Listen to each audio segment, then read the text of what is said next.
Bienvenidos a Informática Forense. Para iniciar Informática Forense debemos conocer qué es ciencia forense. Ciencia forense es una disciplina científica que ayuda a la policía, a la justicia, a determinar las circunstancias exactas donde se cometen infracciones y así determinar autores y reconstruir hechos. La criminalística también es una disciplina que aplica métodos y técnicas de investigación científica, examen de material relacionado para determinar autores. Por supuesto, buscan hacer justicia a través de los órganos encargados, donde existen acusados y pruebas.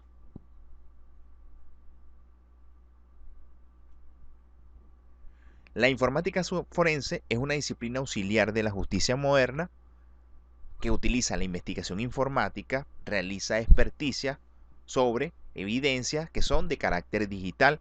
Estas evidencias son susceptibles a alteraciones. Utiliza el peritaje a través de expertos que pueden dar su opinión y determinar los responsables de los hechos. La informática forense actúa sobre cualquier artefacto tecnológico o tecnologías de información y comunicación, en las cuales están telefonía, sistemas de seguridad de circuito cerrado, equipos de computación, dispositivos de almacenamiento, páginas web, correos electrónicos y entre otros. Los principios de la informática forense son varios, están orientados a unos conceptos iniciales, los cuales son escena del crimen.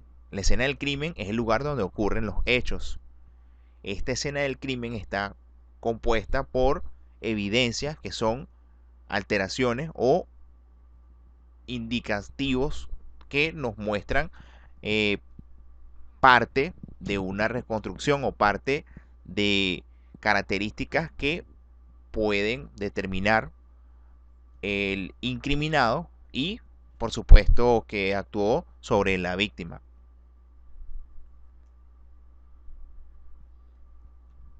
Los principios son: principio de identidad pericial propia. Este principio inicia con la prueba indiciaria, que es la prueba inicial, es como lo que conlleva o enlaza o el inicio hacia esa situación o hecho. Sería como una huella digital. En el caso nuestro informático, tenemos que tener medios informáticos para conformar esa prueba y tener unos cuidados específicos para poder resguardarla, almacenarla y mostrarla. Pero como es un dato, como es electrónico, hay que estar muy atentos ahí. Principio de protección y preservación. Este principio de protección, por lo general, lo manejan las autoridades, está orientado a la cadena de custodia, donde ellos certifican inequívocamente que esa prueba es de esas personas. En este caso, digamos que si es un teléfono, el teléfono está orientado, está relacionado con cierta persona, ellos tienen que almacenarlos, guardarlos en los lugares propicios para poder preservar esa prueba. Así como está los teléfonos, también dependiendo de la naturaleza, estarán los diferentes equipos informáticos. Principio de identidad impropio. El principio de identidad impropio es orientado a las copias, orientado a cuando tomamos una prueba y la copiamos. Pero ya al copiarla, ya la prueba sufre alteraciones. Es decir, si nosotros verificamos una situación y vemos un archivo que no está o que realmente tiene alteraciones, al copiarlo para tomar eso de prueba del lugar de origen, ya ahí estamos duplicando y ahí estamos alterando porque no es el original, sino que es una copia sobre las cuales también se van a hacer las investigaciones. Esto puede funcionar en algunos de los casos. Por ejemplo, si tenemos una situación irregular en algunas transferencias bancarias, podríamos solicitar copias de dichas transferencias, horas, lugares, al banco o a través de plataformas y portales web donde podemos descargar y podríamos tener ciertas pruebas o indicativos, pero ya serían distintas de los originales. Pero también, dependiendo de la naturaleza, podría funcionarnos para nuestra investigación. Principio tecnológico transdisciplinario. En este principio tenemos diferentes profesionales de diferentes ramas que interactúan, ¿ok? Para determinar algún hecho. En este caso, podemos tener a los jueces, fiscales, profesionales de la criminalística, peritos, funcionarios policiales y judiciales que a través de la evidencia, de los hechos recolectados, del peritaje, se puede determinar la naturaleza y responsables y autores de los hechos para, en base a las leyes del país, tomar las acciones requeridas, pues.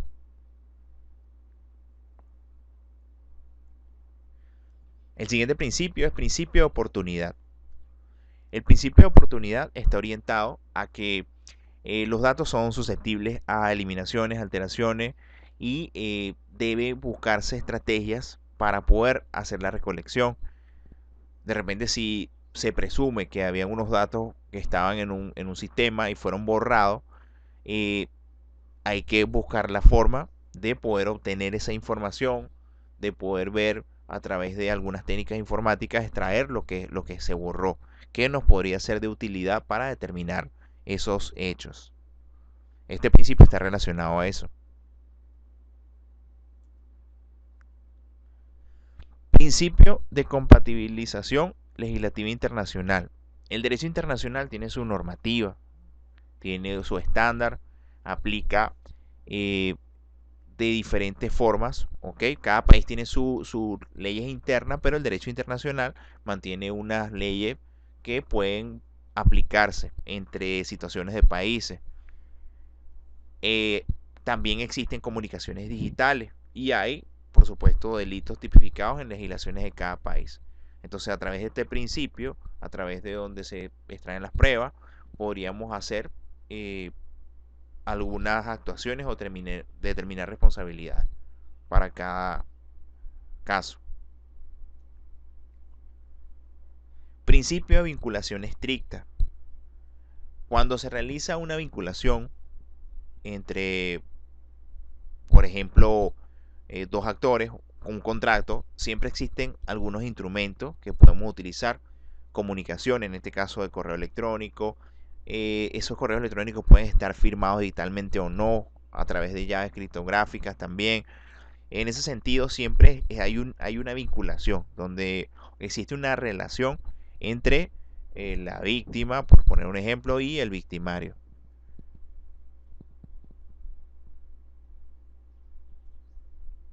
Principio de intercambio. Se dice que cuando dos objetos entran en contacto, siempre existe una transferencia de material entre uno y el otro. Es decir, cuando alguien entra a la escena del crimen, deja algo de sí y cuando sale se lleva algo consigo. Entonces también en este principio se dice que si se determina que la persona estuvo en ese momento, por poner un ejemplo, hablando de algún hecho delictivo más allá de la parte informática o informática, podría relacionarse y podría determinarse su responsabilidad al respecto. En el caso nuestro en informática, podemos orientarlos a log, podemos orientarlos a cualquier material donde identifique a la persona. Hay momentos donde existen hechos que no son informáticos, pero a través de cámaras, a través de sistemas de seguridad, a través de entradas, ingresos, se puede determinar que la persona estuvo en esos horarios ahí y podrían ayudar también a la parte de la justicia a hacer su trabajo y determinar la responsabilidad. En el caso de informática, los logs nos dan algunas direcciones IP que podrían ser un indicio para poder continuar con las averiguaciones, continuar y determinar quiénes fueron los autores de los hechos.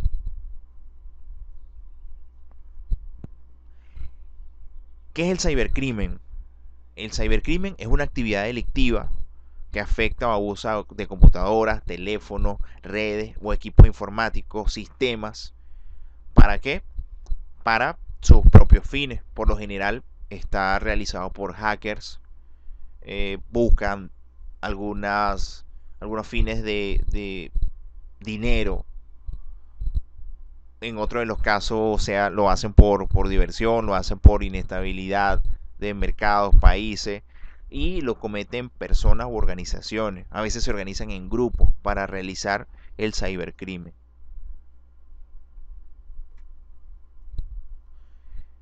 Tipos de cibercrimen. Existen diferentes tipos. Existen fraudes por correo electrónico e internet.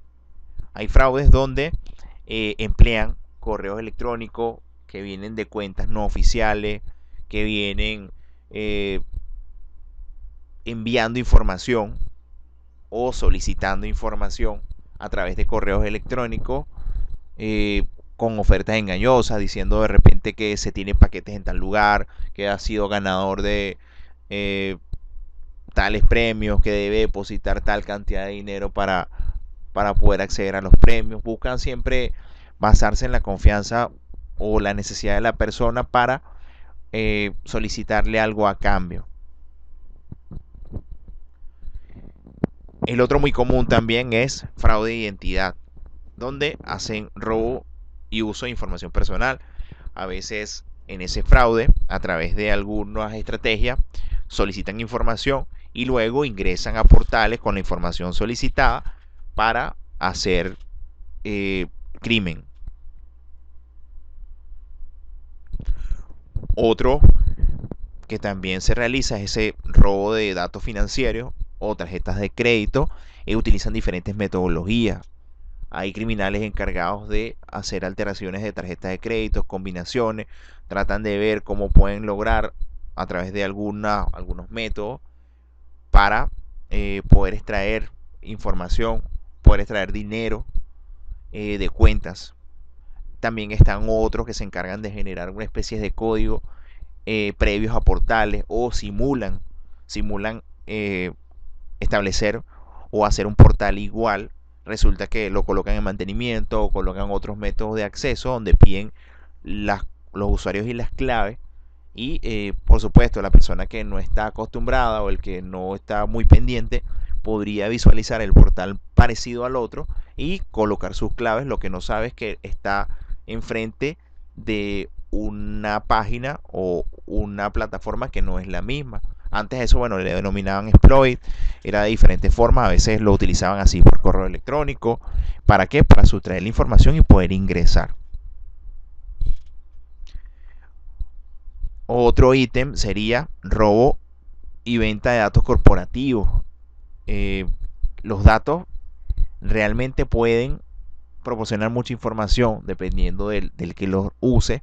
Imaginemos que ese robo de ventas de datos corporativos puedan ser orientados a datos de personas importantes, o imaginemos que actúan sobre telefonías, se llevan la base de datos de una telefónica. Ahí podrían obtener mucha información acerca de personas y pueden utilizarlo para otros medios, que ahí, bueno, seguimos con el siguiente punto, que es la ciberextorsión. Si se roban datos corporativos, si se conoce información por fraude, se hace robo de identidad, todas esas herramientas pueden proporcionar insumos para hacer ciberextorsión, donde hacen ataques para exigir dinero, hacen amenazas a las personas valiéndose de qué, de información que de repente hay personas que colocan por internet, por Facebook, y hacen una cierta situación para exigir dinero. El otro ítem es ataques de ransomware, que es un tipo de ciberextorsión. A veces existen algunos programas que generan un bloqueo de algunas partes del disco, algunas carpetas, y luego amenazan a la persona que si no paga una suma de dinero, entonces no le va a liberar sus archivos, le van a borrar sus datos o van a exponerlos en situaciones que realmente no están ahí. Entonces es uno de los ataques también que realizan los criminales en la parte cibernética. El cryptojacking. Existe esta estrategia donde los criminales buscan conseguir criptomonedas o recursos que no les pertenecen. A través, este está orientado ya al mundo de las criptomonedas, donde busca manera de ingresar, verificar claves, datos que están en correos electrónicos, que están en el ordenador, en algunos lugares, donde puedan para, por supuesto, poder ingresar y hacer el robo, pues, sustraer esos recursos. Ciberespionaje. En ciberespionaje es donde existen hackers que acceden a datos gubernamentales o datos empresariales y tienen diferentes fines. Eso se realiza, por supuesto, al darse algunos permisos o ellos acceder a sistemas que son vulnerables, orientados a la parte de seguridad. Entonces, muchas gracias por su atención. Próximamente nos vemos en proceso de investigación forense.